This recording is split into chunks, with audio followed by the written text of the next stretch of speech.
PIFEVA, ikiwa ni muungano yasiyokuwa ya kiserikali, imeendesha uzinduzi wa kugawanya miti mnamo tarafa ya Mwenga, hasa mnamo mji wa Mwenga, mji ambao inabeba jina ya tarafa hili. Shughuli hizi ziliweza kuendeshwa hii tarehe 30 mwezi Aprili mwaka 2025, ikiwa ni sherehe vile vile ya siku ya mwalimu nchini Jamhuri ya Kidemokrasia ya Kongo. Tukizungumzia kuhusu PIFEVA, ambao kwa marefu inasema Piliers aux Femmes Vulnérables Actives, waliendesha kazi hizo mnamo tarafa hii wa kuweza kuwagawanyia wamama na watu mbalimbali miti kwa kuweza kuyapanda ili kuweza kuleta hewa nzuri siku zijazo mnamo tarafa hili.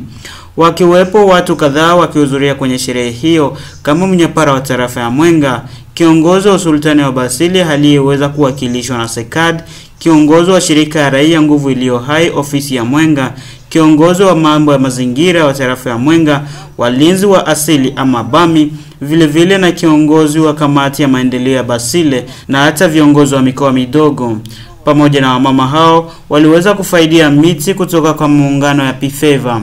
Hawa waliweza kushukuru kwa wale wote waliofika kwenye uzinduzi hilo, na vile vile waliweza kuonyesha namna gisi PIFEVA inafanya kazi. Wakizungumzia mbele ya microphone ya Lila Television, hapa kiongozi aliweza kuzungumza. Mradi inatekelezwa ndani ya site 10, notamment Mwenga Centre, Batumba, Bilalombili, Kitale, Ilibo, Kabukimba, Irangi, Chafunda,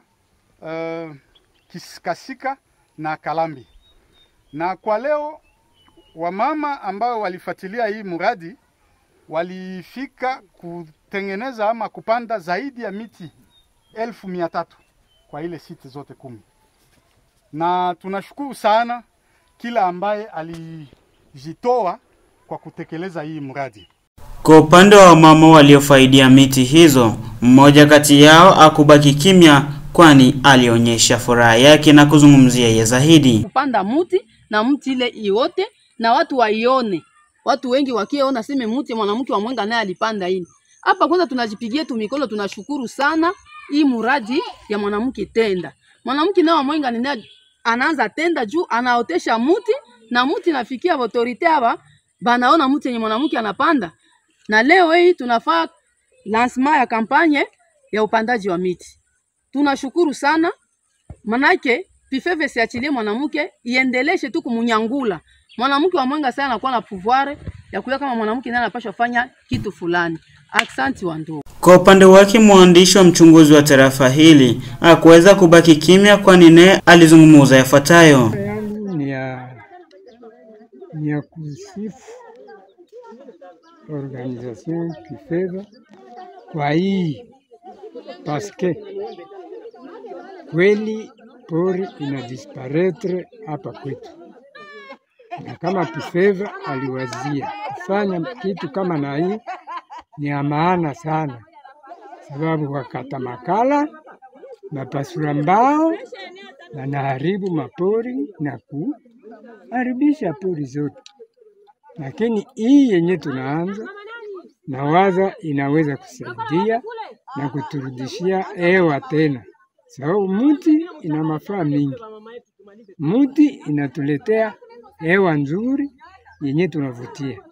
Mti ina mafaa mengi na ya kufanya mambao, kutengeneza vitu fulani mpaka hivi PIFEVA inatukumbuka hivi, tunaona kama inakumbuka kitu cha maana.